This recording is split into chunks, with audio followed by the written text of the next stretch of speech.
let's get going though. I want to talk about GERD VA ratings, VA disability ratings for GERD, which stands for gastroesophageal reflux disease. Okay. And as we step through this, I think it's going to make a lot of sense when I start talking about what GERD is and how it affects you. It's amazing to me how many vets suffer from GERD, but they either don't know it or they don't know what it is, meaning they know what they're feeling, they know what they're going through, but it's never been explained to them that, no, that's actually GERD, right? I mean, you can have a medical diagnosis for gastroesophageal reflux disease, okay? So in 2020, by the way, the GERD VA ratings can be rated at 10%, 30%, or 60%, okay? And it's, I'll step through that a little bit more as well. You are not going to find anything in 38 CFR, Part 4, the Schedule for Rating Disabilities, that talks about GERD. It's not listed, okay? GERD is not rated on its own in its own category, okay? GERD is actually tied into a disease of the digestive system, okay? And it's actually rated under Diagnostic Code 7346, which is called Hernia Hiatal, okay? Hiatal hernia. So if you're perusing 38 CFR Part 4, if you do a keyword search for GERD or reflux disease or gastroesophageal, you're not going to find it. It's not listed, okay? Gastroesophageal reflux disease, acid reflux, it is tied to hiatal hernia. And the reason being, gang, is basically what happens is the disability picture is characterized as an issue with your abdomen, okay? And that can be pain, anemia, disturbances of nutrition, various degrees of reflux, okay? And so because they're considered coexisting, they're not inclusive, they're combined, okay? They're combined into a single rating, okay? So we'll step through that here in a little bit. But by the way, if you are stuck, if you are frustrated, if you are underrated, meaning you're at 0% and you believe you should be 50, okay? You're at 30 and you believe you should have a 70% rating. Or maybe you're at 90 and you think you should be 100%, okay? If you continue to stay stuck, frustrated, and underrated, you could be missing out on thousands of dollars of tax-free compensation each month. You could be missing out on medical benefits for you and your family that you deserve by law. Perhaps you're missing out on educational benefits, property tax breaks. The list goes on. And so as a fellow disabled vet, one of the things that I hear a lot from vets is, you know, they'll kind of say, hey, you know, I don't really feel like I'm disabled. You know, I'm injured. I got some stuff going on, but I'm not disabled, right? I get it. Okay. If it were me, I would change VA disability. I wouldn't call it disability, right? I'd call it VA injury scale, right? Because many of us suffer from injuries that have turned into conditions that have led us to some type of disability. But when you talk about disability, people don't like that. It feels dirty. It feels ugly. It feels like I should be in a wheelchair and I'm not, okay? Knock on wood. Guess what? I can't change that right now. It's called VA disability, okay? But maybe you're just severely injured and it's affecting your work and your life and your social functioning. So I'm going to allow you right here, right now. I'm giving you permission. I am giving you permission as a fellow disabled vet that you are eligible under the law for VA benefits, okay? You're eligible. You're eligible. You're entitled to VA disability benefits under the law if you meet certain criteria. The system exists for you because you raised your hand and said, I'm willing to fight and possibly die for my country. Okay. And this goes as far back as the founding of what led to America, the Pilgrims in the 1600s, the Revolutionary War in the late 1700s, Abraham Lincoln's call during the Civil War. Okay. This isn't something new. The VA disability system was foundational to the creation of our democracy. Okay. And I'm telling you, stop sitting around feeling sorry for yourself. Stop sitting around thinking you don't deserve it, because you do deserve it. Okay. You do deserve it. And I'm giving you permission. Okay. You need some help. You need more medical evidence. You want to come in and take advantage of our educational resources inside of our membership programs. There'll be a link across the bottom if you're watching the recording. VA Claims Insider Elite.com. Hopefully a team member will drop it inside of the Facebook Live chat. If you're watching on YouTube, okay, welcome to you as well. You can open up the description of this video. You can also go to the comments section and ask anything that you want to know. Okay, we're going to do our best to answer it as informational and educational purposes only. But even if you're watching the recording, I want you to know you're not alone. We haven't forgot about you. We're going to try to answer it. Okay, so again, you're stuck, frustrated, and underrated. I'm giving you permission to go for it and get what you deserve by law. Okay. Now I want to clarify something, because there was this ridiculous report released. I'm not going to go into detail about it, but you have folks out there who are somehow looking at folks who are quote unquote coaching or educating veterans about what to say during their exams. Okay. And I want to address that for a second, because first of all, it's freaking BS ridiculousness, which I'm going to get to in a second. Okay. But I want y'all to understand something and why we exist. And when I talk about education-based coaching and consulting, what I mean by that. Okay. This is important. This is really important. Okay. Coaching, by its very nature, is something that's an inside out process, from the heart out. Okay. Whereas consulting is from an outside in perspective, right? You hire a consultant to do something for you.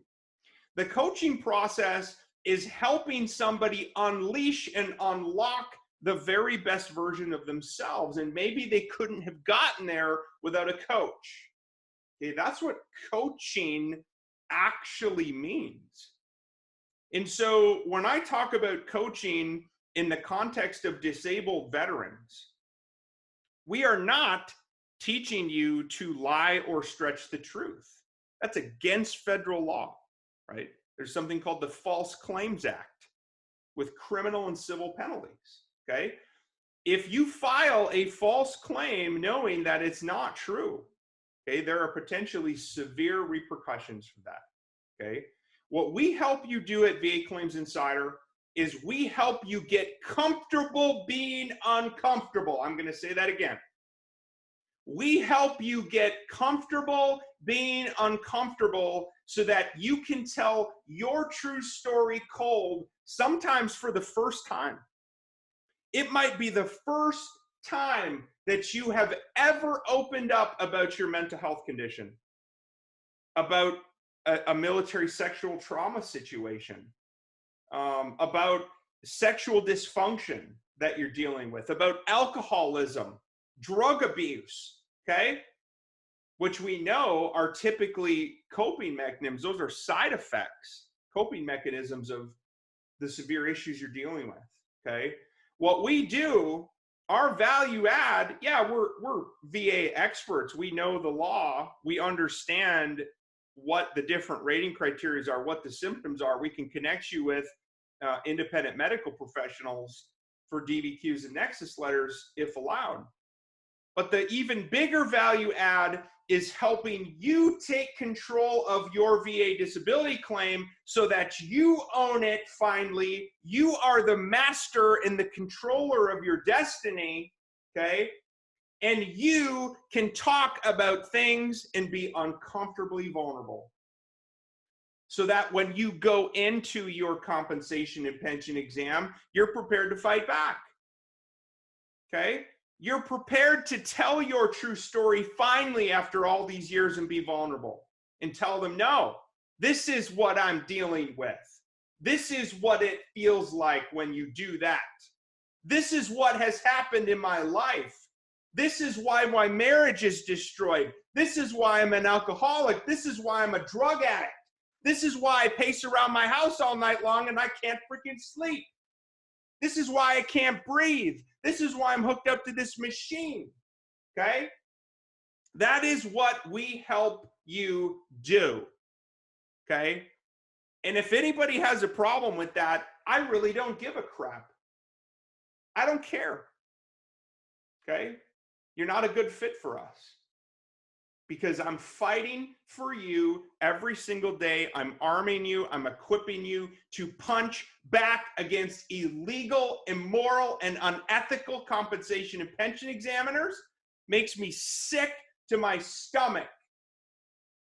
Absolutely outrageous that nothing has been done about this. I'm telling you, we ain't going away. We're going to fight it all the way to the top of the food chain. All the way. Okay? All the way. Whoo! Can you feel it? Can you feel it? I feel it. I'm feeling it today, man. We are spun up. We're feeling it today, and we're talking about GERD. All right, let's get back to GERD. GERD, by the way, gastroesophageal reflux disease, is also a very common secondary disability claim. Okay, GERD is often the result, symptoms, and side effects of medications that you're taking. Okay, you could even Google this when we're done today.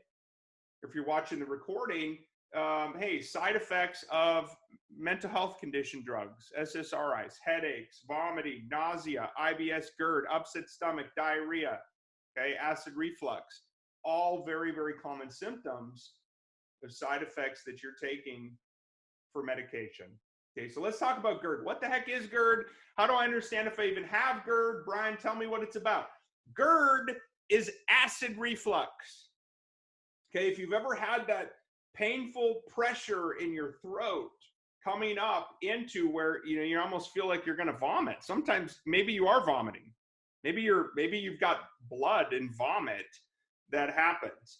But it's essentially the stomach acid, nasty stomach acid that's repeatedly flowing back into your esophagus. What is the esophagus? The tube that connects your mouth and your stomach. All right, I'm pointing at it. That's your esophagus, okay? And when that happens, when that stomach acid is repeatedly regurgitated back and forth, the lining inside of your esophagus, okay, becomes irritated. And that sensation, that irritation in your esophagus from the stomach acid, which is nasty stuff, by the way, okay, when that happens, that leads to the heartburn or the reflux, okay, where you sort of feel like you're almost like you're throwing up, or you got a burning sensation going up and down, which is incredibly uncomfortable if you've ever dealt with GERD. I have severe GERD, so I know what this is like. I take medications every single day for GERD, okay? Every single day for GERD, so I understand what it feels like. It sucks. And there's a variety of medications, by the way. There's now OTC stuff, like Prilosec, omeprazole OTC. You can also get those medications from your VA doctor or from your private doctor if you think that you have GERD, okay? Now, there's also a great blog post out there. If you Google GERD VA rating, you'll see one of our posts come up there. I wrote a very high value how-to guide talking about GERD, gastroesophageal reflux disease, very common as a primary disability, also very common as a secondary disability, okay? So again, there was some folks who said, what are you talking about? This GERD thing, it's not listed in 38 CFR. You're right, it's not, because it falls under hiatal hernia, okay, code 7346, hernia hiatal. Okay, so let's talk about this a little bit and we'll talk about the rating. So GERD can be rated 10%, 30%, 60%. 60% is the highest VA disability rating you can have for GERD. Very, very, very severe symptoms at the 60% level. Okay, severe pain, vomiting. You might even have bloody stools, okay, at the 60% level. The 30% level is kind of the mid-range, right? And what you've got there are more moderate symptoms, okay? You've got heartburn, but perhaps it's controlled by continuous use of medications. And then at the 10% level, you're just going to have a lot more moderate symptoms, okay? Now, one thing I want to mention is if you file a primary or a secondary disability claim for GERD, once you get a compensation and pension exam, they might have you do a blood test, okay? This is sort of new. It's the reason that they're doing the blood test, they're not testing necessarily for how severe your reflux is. They're testing to see if you have anemia, okay? Anemia, that is what they're checking for. So if you get a blood test, don't panic. It's common, okay, for them to do that, okay? So GERD is a secondary condition though. I want to talk about this.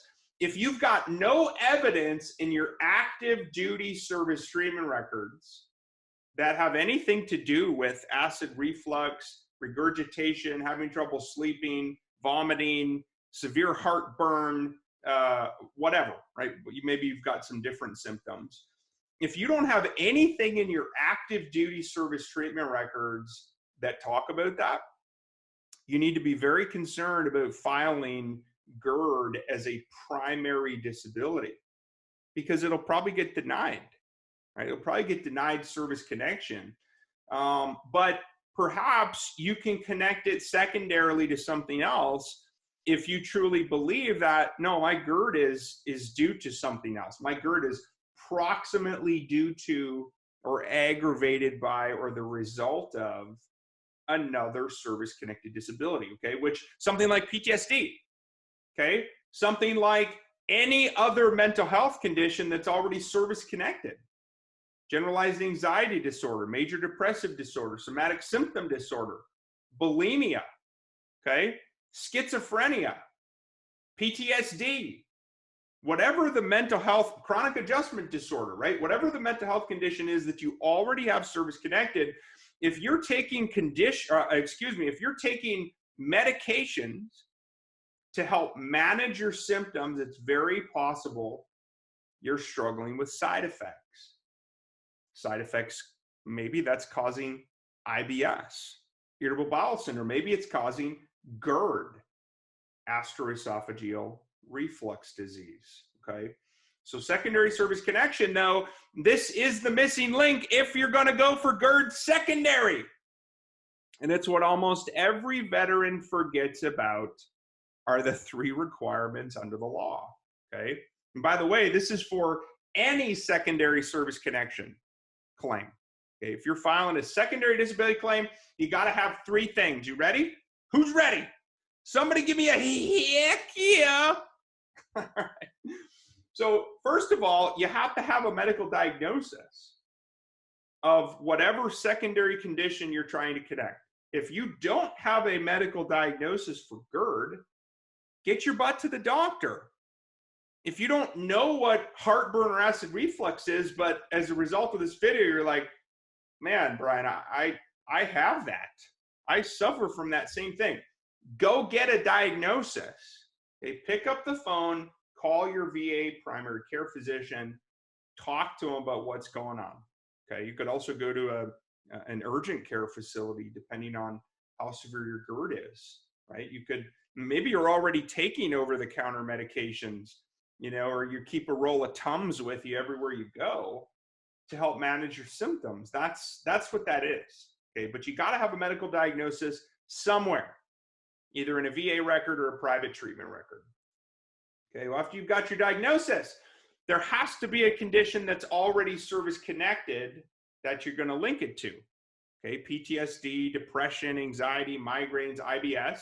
Okay, now that will already be connected, assuming you already have it and rated. It'll be inside of eBenefits, okay, in your disabilities tab or in va.gov. So that's a given, assuming you've already got it service connected. And then the third part, which is what everybody forgets, is by law, there must be something called medical nexus evidence that establishes a connection between whatever service-connected disability is that you already have and the current disability, which is what you're trying to connect, which in this case would be GERD, okay? Medical nexus evidence. The best way to do that, in our opinion, is to get a competent and credible medical nexus letter, sometimes called a medical nexus opinion. Sometimes it's called an independent medical opinion. It all means the same thing. What it is it's a competent and credible piece of evidence that is completed, okay, by a qualified healthcare provider. There's different qualifications there. At a minimum, I recommend a nurse practitioner. A PA is better. Okay, the difference of nursing school and medical school, I recommend using at least a PA. Okay, but you could go to a nurse practitioner. And what that professional is going to do is they're going to write a medical opinion as to the likelihood, based upon the evidence they reviewed, based upon case law precedent, based upon medical research, the likelihood that your GERD is proximately due to the result of or aggravated by the other service-connected disability in your body, okay? So critical. And then they're going to list their opinion at the end. Something like, in my medical opinion, it is at least as likely as not that veteran Brian Reese's GERD was aggravated by the medications he's taking for his service-connected post-traumatic stress disorder in accordance with blah, blah, blah, blah, blah, blah, blah. Okay? Very high likelihood then that you can get that secondary condition service-connected. How do you get a medical nexus letter? You could ask your VA doctor, good luck, okay? You could go to a private provider that maybe is in your referral network, awesome. You could ask your own doctor.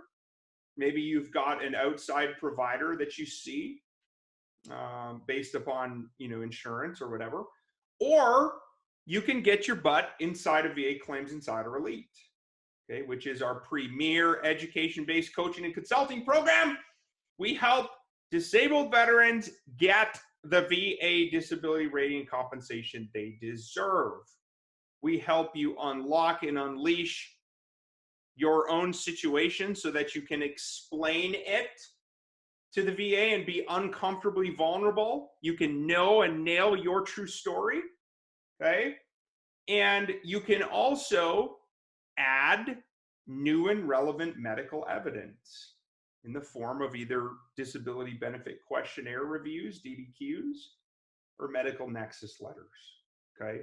That'll help you prove service connection under the law. Because remember, if you can't get something service connected, you ain't gonna get compensation for it. And you're not gonna be eligible for benefits, okay? Again, that blood test, somebody asked a question about the blood test. They're screening for an anemia, okay? They're screening for anemia, okay? And by the way, anemia is a condition if you lack enough healthy red blood cells, okay? Meaning the oxygen isn't going to the appropriate body parts and into the tissue. And if you have anemia, by the way, you might be tired and weak all the time, okay? Fatigue, weakness, irregular heartbeat, shortness of breath, chest pain. Those are very common symptoms of anemia, okay? So that's probably why you're getting the blood test, okay? But I want to talk real quick, though, about the rating criteria for GERD, and then I'll take some questions from y'all. And thank you, by the way. We've got some amazing teammates on right now. Thank you for helping monitor the chat and answering questions. If you're watching the replay on YouTube, please ask your question and we'll try to answer it, okay? But remember, GERD is not listed in 38 CFR, Part 4. You're not going to find it. But if you go down to the hernia part, hiatal hernia or hernia hiatal, you're going to see the 60, the 30, and the 10% criteria, okay? So real quick, I'm going to read the 60% criteria for GERD. And by the way, these symptoms are not all-inclusive, okay? The symptoms listed in conditions in 38 CFR are not meant to be an exact guide, okay, by case law. They're meant to be an approximate level of impairment, okay? So at the 60% rating, this is what it says. I'm going to pull it up here on my screen so that I don't miss something. Okay, the 60% rating for GERD: symptoms of pain, vomiting, weight loss, okay, moderate anemia, or other symptom combinations productive of severe impairment of health, okay? Severe impairment of health, vomiting, severe pain, weight loss, moderate anemia, okay? That's the 60% rating. Whereas the 30% talks about persistently recurrent epigastric distress, okay?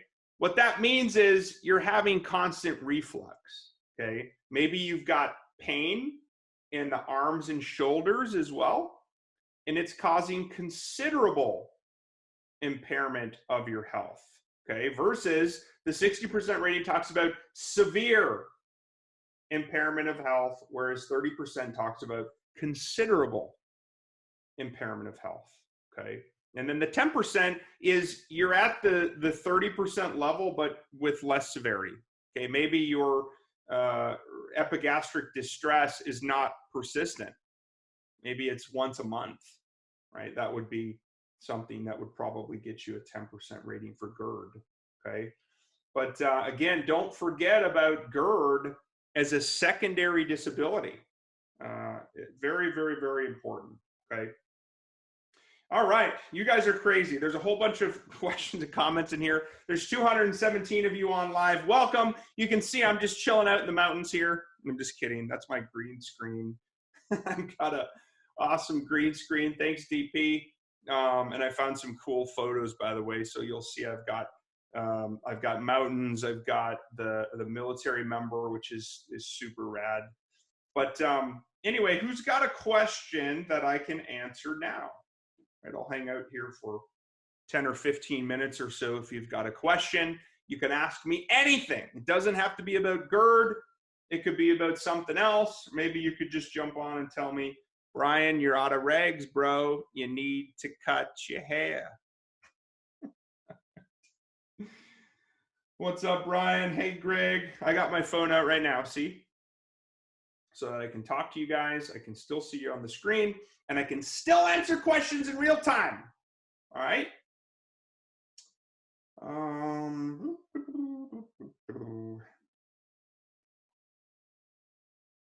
Let's see here. On a doctor did the same to me. I have every sign and symptom of the 30 and a few at 60. Yeah, you're talking about lumping stuff together.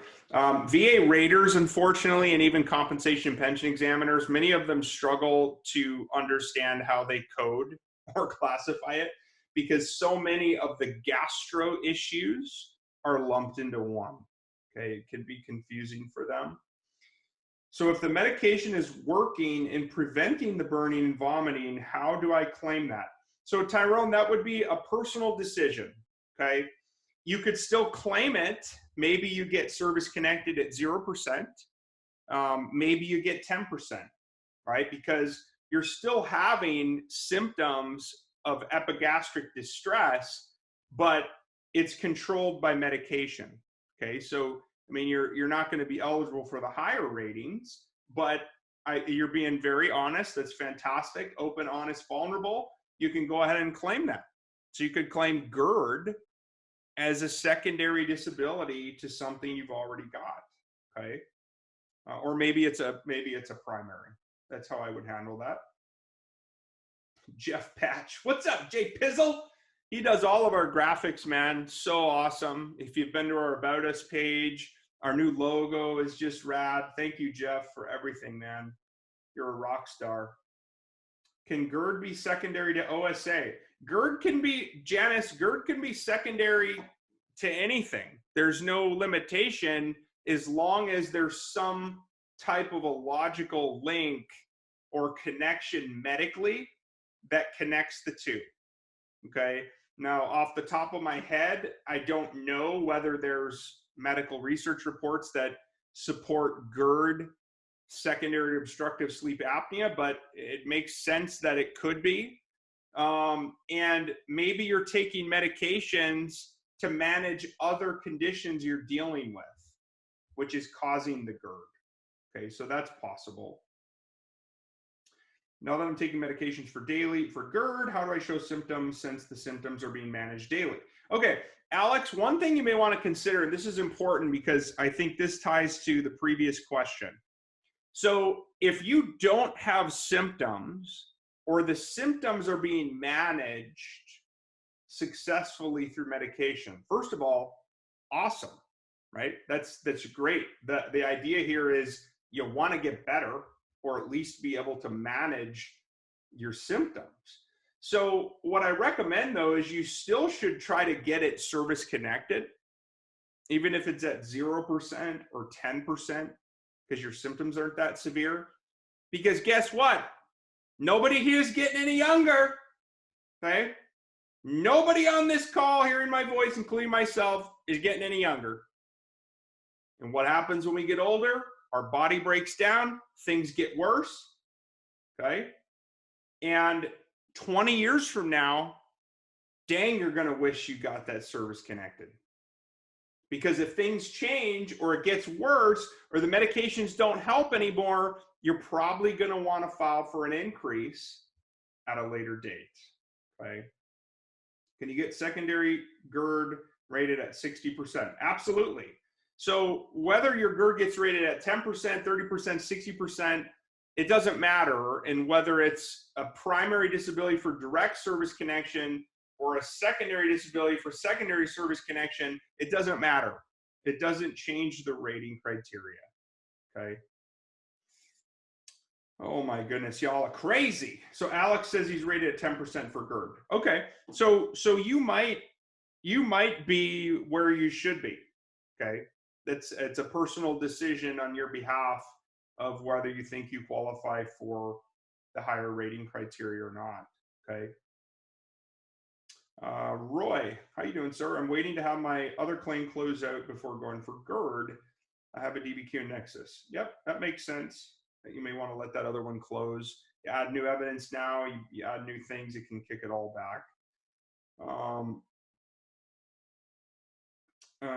I have PTSD with secondary alcohol abuse. Can I get GERD, diagnosis of Barrett's esophagus and hiatal hernia? Can that work as secondary?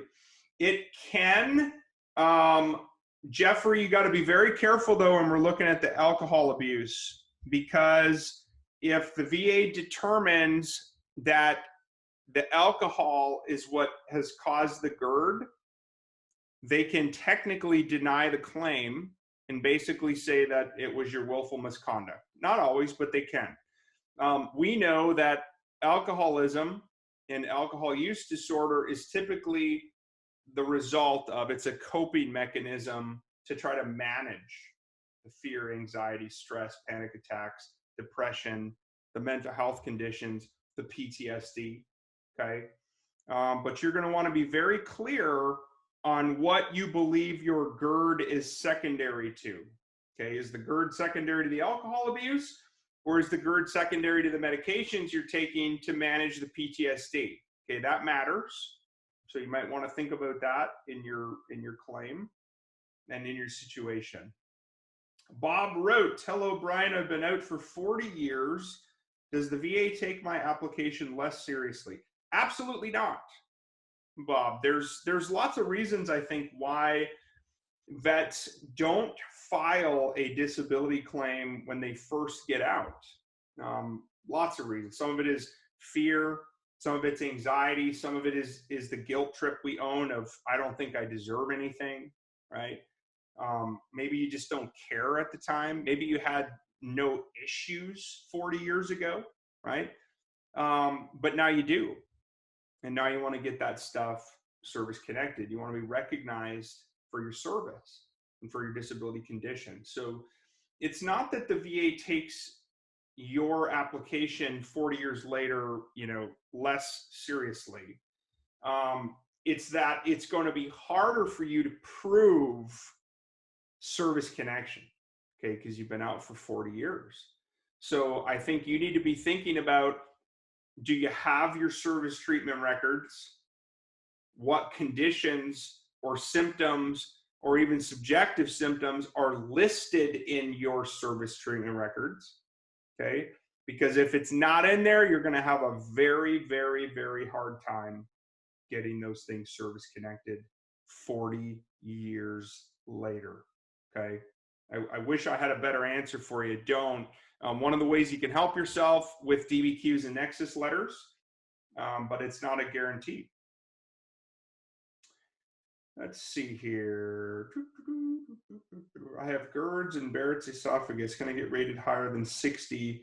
So I've seen this before. They're probably going to combine it, okay, because of pyramiding.